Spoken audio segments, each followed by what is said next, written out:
Hello વિદ્યાર્થી મિત્રો, આપણે આગળ કમ્પ્લીટ સેન્ટેન્સ વિથ ફંક્શન એટલે કે ફંક્શનની મદદથી ફંક્શનની સાથે લેંગ્વેજ ફંક્શનની સાથે વાક્ય પૂર્ણ કરો એમના બે પાર્ટ આપણે આગળ જોયા. બે પાર્ટની અંદર આપણે 4 ટોપિક વિશેની માહિતી મેળવી. તો હવે આ કમ્પ્લીટ ધ સેન્ટેન્સ વિથ ફંક્શનનો પાર્ટ 3.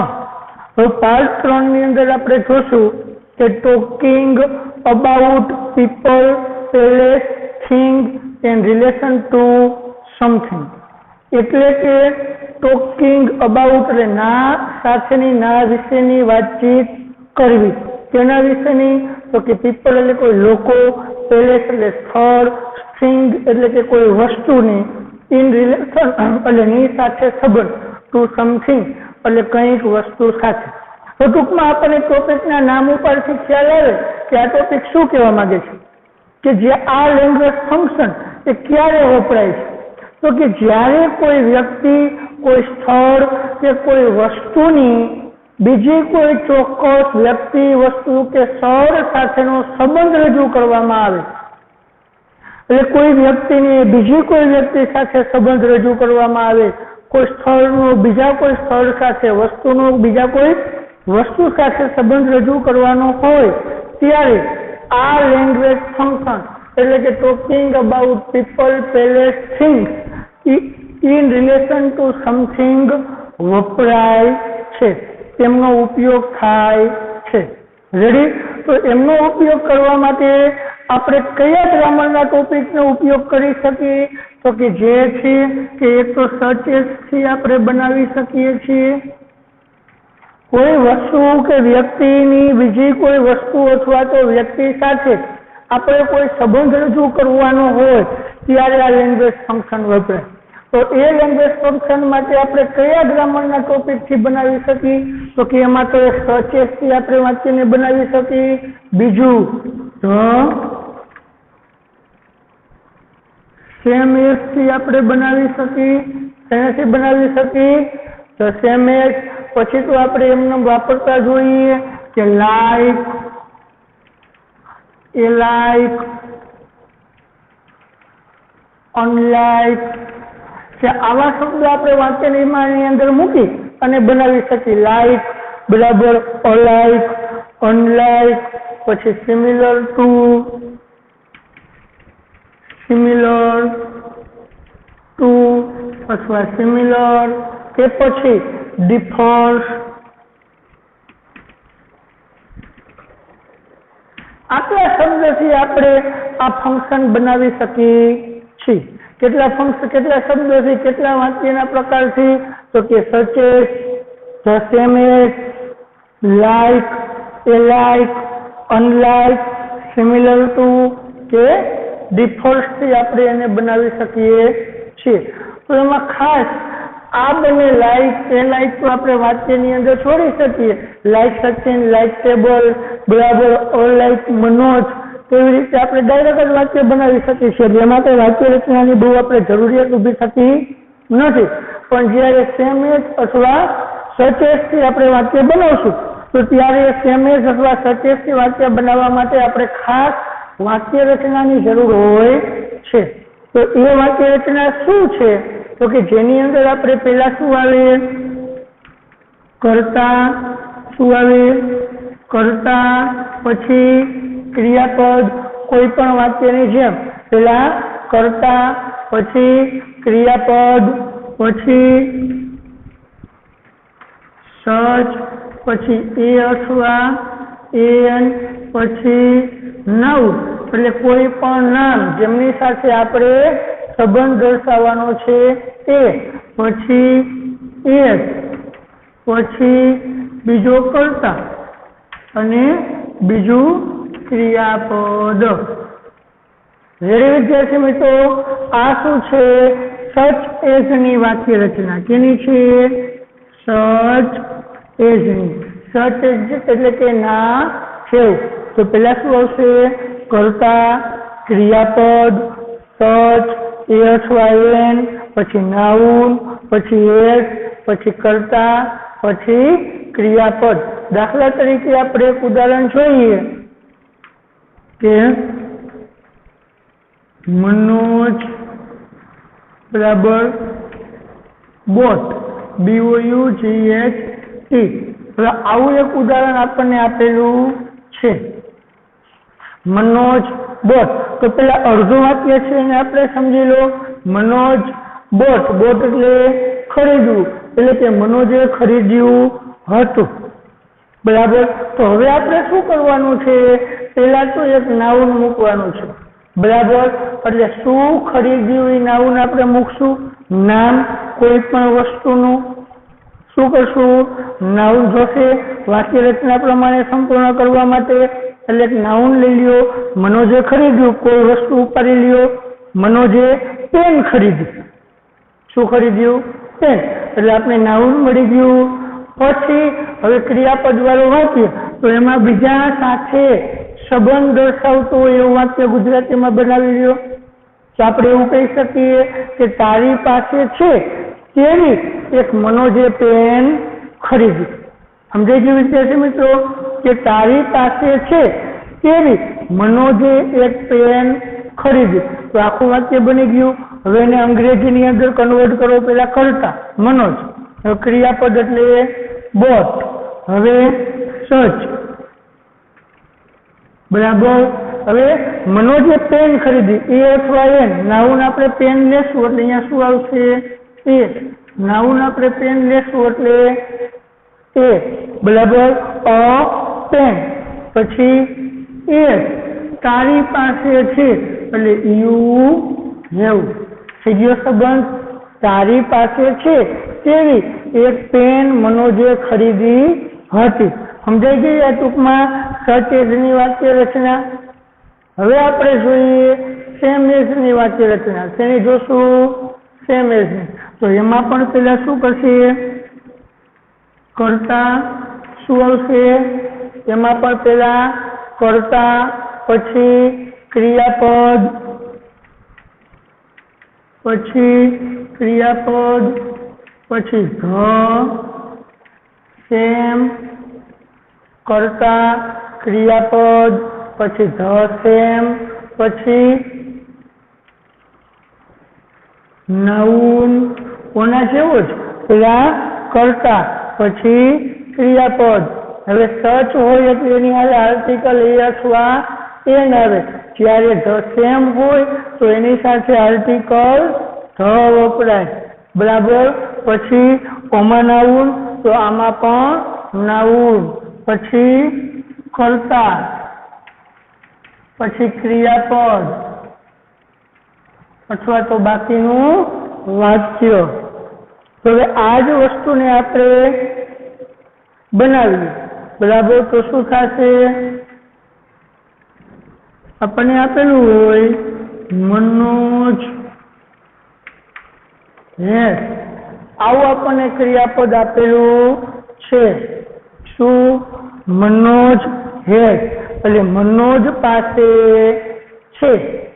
હવે તો એ મનોજ પાસે છે એટલે આપણે અહીંયા કોઈ વસ્તુ મૂકવાની, મનોજ પાસે શું છે, એવી કોઈ વસ્તુ છે, તો એક નાઉન આપણે મૂકવું છે, સેમ એટલે તેવી જ વસ્તુ, તો એક નાઉન મૂકી દો। તો એમાં પણ આપણે પેન લઈ લઈએ, મનોજ પાસે કેવી જ પેન છે, કેવી, બીજી કોઈ સાથે સંબંધ દર્શાવી દીધો પેનનો, તારી પાસે છે તેવી, એટલે કે તારા જેવી જ મનોજ પાસે એક પેન છે। તો Manoj has the same pen, કેવી, હવે કરતા તો કોણ, યુ, ક્રિયાપદ, તારી પાસે છે, મનોજ બરાબર Manoj has the same pen, કેવી આપણે એસ મૂકી ગઈ, ભૂલી ગયા, સેમ એઝ યુ હેવ, આમાં વાક્ય રચનામાં એસ મૂકી દો, તારી પાસે છે તેવી જ પેન મનોજ પાસે છે। સમજાઈ ગઈ ટૂંકમાં સેમ એઝ અને સચ એઝમાં ફેર શું, બેનો અર્થ સરખો, બેની વાક્ય રચના જુદી। સચ એઝની અંદર શું આવશે, આર્ટિકલ એ અથવા એન, અને સેમ ની અંદર હંમેશા સેમ સાથે શું આવશે? Article the.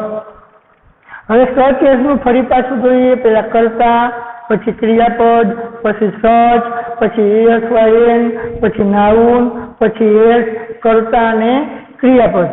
હવે બીજું ધસેમમાં શું આવે? કર્તા, ક્રિયાપદ, ઓમાં સચ આવતું, તો આમાં શું આવશે? ધસેમ. આર્ટિકલોમાં એસવાયએન આવતો, જ્યારે ધસેમમાં જ આવી ગયો એટલે એસવાયએન આવશે નહીં. પછી ઓમાં ને આમાં બેમાં નાઉન, પછી એસ, પછી પાછળ બેમાં કર્તા અને ક્રિયાપદ. રેડી વિદ્યાર્થી મિત્રો? આ શું થયું? સેમ એઝ અને સચ એઝ ની વાક્ય રચના. કે આ રીતે જ્યારે આપણે કોઈ વ્યક્તિ અથવા કોઈ વસ્તુ સાથેનો સંબંધ દર્શાવવો હોય, બરાબર, તો ત્યારે એ વ્યક્તિ અથવા વસ્તુઓ સાથેનો સંબંધ દર્શાવવા માટે talking about people, place, things in relation two something language function વપરાય છે. તો હવે આ લેંગ્વેજ ફંક્શન માટેના આપણે થોડાક ઉદાહરણ જોઈએ. તો એમાં પહેલું ઉદાહરણ જોઈએ કે અનલાઇક, નાના. હવે જોઈએ અનલાઇક, નાના. હવે શું કીધું? અનલાઇક એટલે ના કરતા ઊંધું કે ના કરતા વિપરીત, બરાબર. તો અનલાઇક નાના એટલે નાના કરતા નાની એ ખૂબ જ શાંત છે. વિપરીત મૂકી દો, ટૂંકમાં બીજી વસ્તુ સાથે સરખામણી થઈ તો અનલાઇક એટલે વિરોધાભાસ થાય કે નાની શાંત છે, તો એનો અર્થ એવો કે નાના શાંત નથી. તો આપણે આ પાઠ શીખાવો ને તો આપણે ખ્યાલ આવે કે આપણા આ ચોથા પાઠની અંદર નાનાનો સ્વભાવ છે એ થોડો ચીડામણો છે. નાનાનો સ્વભાવ એ શાંત નથી, જ્યારે નાની શું છે? શાંત સ્વભાવના છે. તો એટલા માટે આપણે શું કીધું? અનલાઇક નાના એટલે નાનાથી ઉલટું. Nani is very calm. Nani is very calm. Ready? એના પછી બીજું ઉદાહરણ આપણે જોઈએ. મિસ્ટર વ્હાઇટ વોઝ, બરાબર. Mister white was such a main. આપણને આવું આપેલું છે. પછી કીધું છે talking about people in relation to something. હવે આપણને આવું વાક્ય આપેલું છે કે mister white was a man. Mister white એક એ માણસ છે, એક એવા માણસ છે. તો જેની અંદર વાક્ય રચના પ્રમાણે આપણને કર્તા આપેલો છે, ક્રિયાપદ દઈ દીધું છે, સચ આપી દીધું છે, એ આર્ટિકલ અને નાઉન પણ આપી દીધો છે. એટલે હવે આપણે જોડવાનું શું થયું? એ મિસ્ટર માણસ એક એવો માણસ છે, તો બીજા કોઈ વ્યક્તિ સાથે સરખામણી કરતું આપણે એક વાક્ય જોડવાનું રહ્યું. તો આપણે એવું કહી શકીએ કે મિસ્ટર વ્હાઇટ એક એવો માણસ છે કે તમે આવતાકાલે તેમનો ઉલ્લેખ કર્યો હતો, બરાબર, કે આપેલા તમે તેમના વિશેની ચર્ચા કરી હતી. તો આપણે એમ લઈએ તો શું થશે? Mister white was such a main as. હા, જો આવતીકાલે તમે ગઈકાલે તમે તેમનો ઉલ્લેખ કર્યો હતો, તો as you mentioned yesterday. Mentioned એટલે કે ઉલ્લેખ કરવો, ચર્ચા કરવી, વાત થવી, બરાબર. કે મિસ્ટર વ્હાઇટની આપણે સરખામણી કરી તો મિસ્ટર વ્હાઇટ કયો એવો માણસ હતો કે જે ગઈકાલે તમે વાત કરી કે ઉલ્લેખ કર્યો હતો. હવે એમના પછી આપણે ત્રીજું ઉદાહરણ જોઈએ તો I bought the same book. હવે આપ્યું છે બરાબર, એમાં પણ એમ આપ્યું હોય ટોકિંગ અબાઉટ. હવે હું પૂરું નથી લખતો બરાબર, બધામાં એક જ વસ્તુ આવશે, આમાં ટોકિંગ અબાઉટ વસ્તુ બરાબર થઈ. હવે એમાં પણ એમ આપ્યું કે I bought the same book, મેં તેવી જ બુક ખરીદી હતી. તો આમાં આપણને કર્તા આપેલું છે, ક્રિયાપદ આપેલું છે, પછી આપને ધ સેમ આપેલું છે અને નાઉન પણ આપી દીધું છે. તો આપણે એસ પછીનું જ વાક્ય હવે બનાવવાનું રહેશે. તો શું થયું? મેં તેવી જ બુક ખરીદી હતી. કેવી? કે જે ગયા અઠવાડિયે તમે ખરીદી લાવ્યા હતા. બરાબર, તો આપણે એમ કહી શકીએ તો I bought the same book as. બરાબર, હવે એસ થી વાક્ય જોયું, મેં તેવી જ બુક ખરીદી. કેવી? તો કે ગયા અઠવાડિયે તમે ખરીદી હતી. તો એસ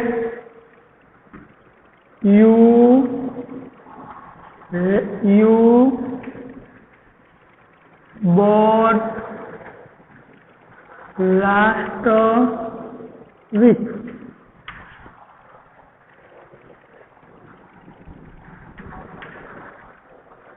પછી નંબર 4 બરાબર, the food of his hotel. હવે number 4 the food of the hotel. બરાબર, તો શું આવ્યું કે આ હોટલનું ખાણ બરાબર એ છે તેના જેવું. તો કે આપણે બીજી વસ્તુ કે બીજી હોટલ સાથે સરખાવવાનું થશે. શું કરવાનું? બીજી વસ્તુ અથવા તો બીજી હોટલ સાથે સરખાવવાનું થશે. તો આપણે લાઇકથી સરખાવી શકીએ, ડિફર ફ્રોમથી સરખાવી શકીએ, સિમિલર ટુથી સરખાવી શકીએ. તો આપણે એમ કહી શકીએ કે આ હોટલનું ખાણું એ ઠાકર હોટલ જેવું જ છે. તો આપણે આ હોટલનું નામ મૂકી શકીએ બરાબર, કે એના કરતા અલગ છે. The food of this hotel is differs to. બરાબર, હવે આપણે શેનાથી બનાવ્યું? The food of this hotel. આ હોટલનું ખાણું એ જુદું છે. શેનાથી? ડિફર્સ ટુ નહીં, ફ્રોમ, નાથી જુદું. From the hotel of Gurukripa. Gurukripa hotel કરતા આ હોટલનું ખાણું એ કેવું છે? અલગ અથવા તો જુદું છે.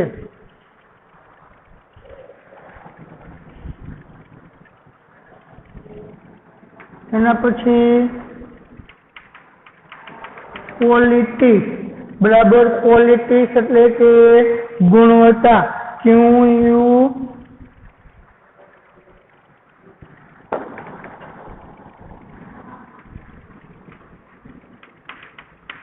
qualities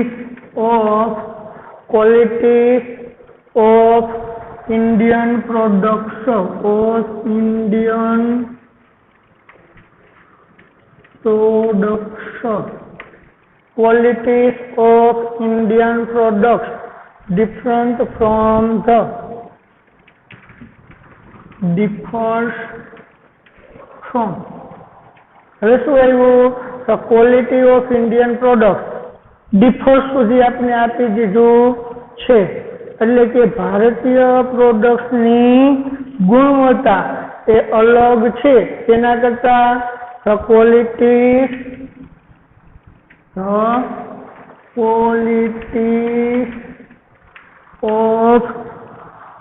the qualities of કોઈ પણ મૂકી દો of the USA products. Ready? હવે શું થયું ફરી એક વખત સમજાવી દો વિદ્યાર્થી મિત્રો. જુઓ, complete the sentence with function એટલે કે ફંક્શનથી લેંગ્વેજ ફંક્શનથી વાક્યને પૂર્ણ કરવું. હવે એની અંદર એક છે talking about people, place, things in relation two something એટલે કે કોઈક વસ્તુની સંબંધમાં કોઈ બીજા વ્યક્તિ, સ્થળ કે વસ્તુ વિશેની ચર્ચા અથવા તો વાતચીત. તો આ લેંગ્વેજ ફંક્શન એ ક્યારે વપરાય? જ્યારે કોઈ એક વ્યક્તિ, વસ્તુ કે સ્થળની બીજી કોઈ વ્યક્તિ, વસ્તુ કે સ્થળ સાથે સંબંધ રજૂ કરવાનો હોય, સંબંધ દર્શાવવાનો હોય તો એ દર્શાવવા માટે આ ફંક્શન વપરાય છે. હવે આ ફંક્શન દર્શાવવા માટે આપણે મુખ્યત્વે કયા ગ્રામરના ટોપિકનો ઉપયોગ કરી શકીએ? કયા ગ્રામરના ટોપિકથી બની શકે? તો કે એક તો the same as, such as, unlike, like, differs from, બરાબર, આવા જુદા જુદા ના જેવા શબ્દનો કોઈ પણ ઉપયોગ કરી અને આપણે બનાવી શકીએ છીએ. એમાં ખાસ બે વાક્ય રચના એટલે કે such as અને the same as. તો આ બે વાક્ય રચના આપણને ખ્યાલ છે. બે વાક્ય રચના વિશે આપણે માહિતી પણ મેળવી લીધી. એની વાક્ય રચના પણ આપણે લખી હતી કે the same as ની વાક્ય રચના શું છે? પેલા કર્તા, પછી ક્રિયાપદ, પછી the same, પછી જે તે નાઉન, પછી એસ થી વાક્ય જોડવાનું, પાછળનું ક્રિયાપદ, પાછળનો કર્તા અને પાછળનું વાક્ય, બીજું અન્ય વાક્ય જોડાયેલા સંબંધિત શબ્દો. હવે such as, તો such as ની વાક્ય રચના જોઈ કે પેલા કર્તા, પછી ક્રિયાપદ, પછી સચ, પછી આર્ટિકલ એ અથવા એન, પછી નાઉન, પછી એસ, પછી કર્તા અને પછી એને સંબંધિત શબ્દો. હવે આ બનાવતા પહેલા આપણે ધ્યાનમાં લેવા જેવી બાબત કેવી રીતે બનાવવું? તો કે સંપૂર્ણપણે કમ્પ્લીટ ધ સેન્ટેન્સ છે ને એક આપણી મૌલિકતા છે. શું છે? સંપૂર્ણપણે આપણી મૌલિકતા છે. તો મૌલિકતા પહેલા છે આપણને વાક્ય આપેલું છે એ વાક્યને જોઈ અને પેલા ગુજરાતીમાં કોઈ પણ બંધ બેસતું ની સાથે સંબંધ દર્શાવતું હોય એવું એક વાક્ય બનાવી લેવું. કેવી રીતે? તો કે આપણને આપ્યું છે અનલાઇક, નાનાથી વિપરીત, બરાબર. અનલાઇક એટલે નાથી વિપરીત. તો હવે નાના જેવા હતા, નાનાની કોઈ ક્વોલિટી હતી, કોઈ ગુણો હતા, કોઈ રીત હતી, એમના કરતા બીજી ઊંધી રીત હોય એવી વસ્તુ, એવી રીત, એવું ક્રિયાપદ, એવું વિશેષણ મૂકી દેવાનું છે. તો આપણે એવું કહી શકીએ કે નાનાથી વિપરીત, બરાબર. નાની એ ખૂબ જ શાંત હતા. તેનું અંગ્રેજી કરી નાખ્યું Nani is very calm. Mister white was such a man. Mister white એક એવા માણસ હતા. કેવા? તો બીજી કોઈ વસ્તુ સાથે આપણે સંબંધ દર્શાવવાનો. તો કેવા માણસ હતા? તો કે ગઈકાલે જ તમે ઉલ્લેખ કર્યો હતો, ગઈકાલે જ તમે ચર્ચા કરી હતી. તો થઈ ગયું વાક્ય રચના પ્રમાણે પેલા કરતા મિસ્ટર વ્હાઇટ, પછી ક્રિયાપદ વોઝ સચ અ મેન, બરાબર. પછી એટલે આર્ટિકલ નાઉન આવી ગયું, પછી એસ થી જોડી દો. ગઈકાલે તમે ઉલ્લેખ કર્યો હતો તો એનું અંગ્રેજી બનાવી દો. કરતા એટલે તમે એટલે યુ, ઉલ્લેખ કરવું એટલે મેન્શન ધ, અને ગઈકાલે એટલે yesterday. I bought the same book. મેં તેવી જ બુક ખરીદી હતી. કેવી? તો કે એને તમે કોઈ પણ ગુજરાતીમાં ઉલ્લેખ કરજો. તમારી પાસે છે તેવી, તમારી પાસે હતી તેવી, તમે ગઈકાલે કે ગયા અઠવાડિયે ખરીદી હતી તેવી જ, આવું ગમે તે ગુજરાતીમાં બનાવી શકો. તો જો આઈ બોર ધ સેમ બુક એ જેવી, બરાબર. આપણે શું બનાવ્યું? યુ બોટ લાસ્ટ વીક, તમે ગયા અઠવાડિયે ખરીદી હતી. The food of this hotel, આ હોટલનું ખાણું કેવું છે? તો કે બીજી કોઈ હોટલ સાથે સરખામણી કરજો, તેમના કરતા જુદું. બરાબર. The food of this hotel is differs from the hotel of Gurukripa. આ હોટલનું ખાણું એ ગુરુકૃપા હોટલ કરતા અલગ જુદું છે. ક્વોલિટીઝ ઓફ ઇન્ડિયન પ્રોડક્ટ, ભારતીય પ્રોડક્ટ્સની ગુણવત્તા છે ડિફર્સ એટલે જુદી, અલગ તેના કરતા from the qualities of the USA product. USA પ્રોડક્ટની ગુણવત્તા કરતા ભારતની ગુણવત્તા અલગ છે. રેડી વિદ્યાર્થી મિત્રો, અહીં આપણે આ talking about people, place, thing in relation two something A topic પૂર્ણ કરીશું. આ ટોપિક આપણે દરેક જગ્યાએ એક મોસ્ટ આઈએમપી છે, કાં રિસ્પોન્સ ધ ફંક્શનમાં હશે, કાં કમ્પ્લેટ ધ ફંક્શનમાં હશે અને કાં આઈડેન્ટિફાઈ ધ ફંક્શનમાં હશે. તો એમની પ્રેક્ટિસ કરી લેવી. અત્યારે આપણે complete the sentence with function જ શીખીએ છીએ. રિસ્પોન્સ અને આઈડેન્ટિફાઈ ફંક્શન એ પછી આપણને આપોઆપ ખ્યાલ આવી જશે. રેડી વિદ્યાર્થી મિત્રો?